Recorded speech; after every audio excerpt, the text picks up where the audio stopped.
में बच्चा है, नारी के गर्भ में संतान है, नारी के गर्भ में संतान। और एक बात और स्मरण रहे, नारी अगर गर्भस्थ बच्चा है और नारी को ऐसा लग रहा है कि ये जरूर कुछ परेशानी, कुछ कष्ट जीवन में आने वाला है, हो सकता है मेरे बच्चे को शंका जो होती है, उस समय पर भी स्वधा का स्मरण मूल हो जाता है।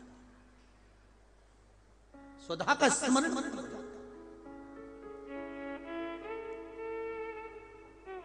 हम तो कहेंगे, कई लोगों ने भ्रम पैदा कर रखा है, कई लोगों ने भ्रम पैदा कर रखा है। कई महाराज लोग कह देते हैं कि जब गर्भ से नारी रहे तब शंकर भगवान को ना छुए, शिवलिंग का स्पर्श ना करे, शंकर जी को छुए नहीं। ना जाने कौन से महाराज ने कह दिया, एक आध बार मिल जाए तो पकड़ के सी और लिया। जिसने कहा, जब शिव महापुराण की कथा कर रही है, अकाल मृत्यु वो मरे जो काम करे चंडाल का, और काल उसका क्या बिगाड़े जो भक्त हो महाकाल का। जो शंकर का उपासक होता है, शंकर का स्पर्श करता है, शिवलिंग का मात्र स्मरण, केवल स्मरण, केवल स्पर्श करता है, तो कहा उसके कौटि कौटि पाप छिन्न हो जाते।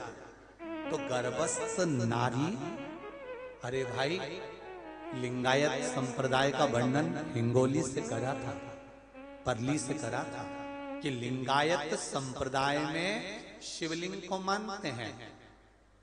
बच्चा गर्भ से जन्म लेता है, मां जब तक बच्चे को दूध नहीं पिलाती, जब तक उसका गुरु मंत्र नहीं हो जाता, उसको लिंगायत संप्रदाय के संत आकर जब तक गुरु मंत्र नहीं दे देते, तब तक नारी उसको दूध तक नहीं पिलाती।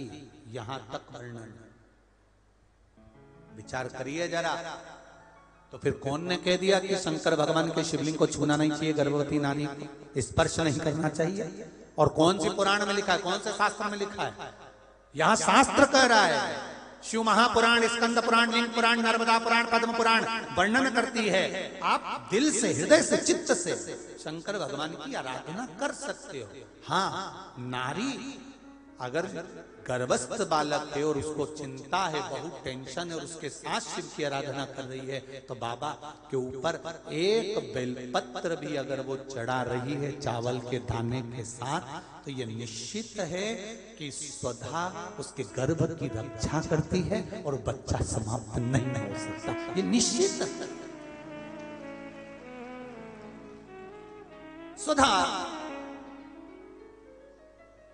तप करी, साधना करी, और तप साधना कर कर स्वधा के सम्मुख में 3 बेटियां प्रकट हो गई हैं।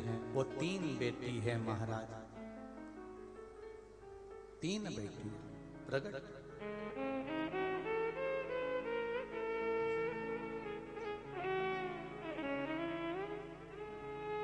महाराज मैना, धन्या और कला, ये 3 बेटियों का प्रागट्य सम्मुख में हो गया। आप देखेंगे कल की कथा में कि मैना, धन्या, कला, इन तीनों के नाम से जिसको स्वप्न में सांप दिखते हो, मरे हुए व्यक्ति नजर आते हो, या घर में बार बार घात आ रही होती है, तो पितरों की 3 लड़कियां, मैना, धन्या और कला, इन तीनों के नाम से पीपल के पत्ते की बंदरवाल कैसे बांधी जाती है, जिससे घर में सांप भी नहीं निकलते, स्वप्न में सांप नहीं दिखते, और घर में कोई गलत कार्य नहीं होता, जैसे बच्चे गलत संगत की ओर नहीं जाते, मदिरा पान जुआ वैश्यावृत्ति इसकी ओर ना जाएं।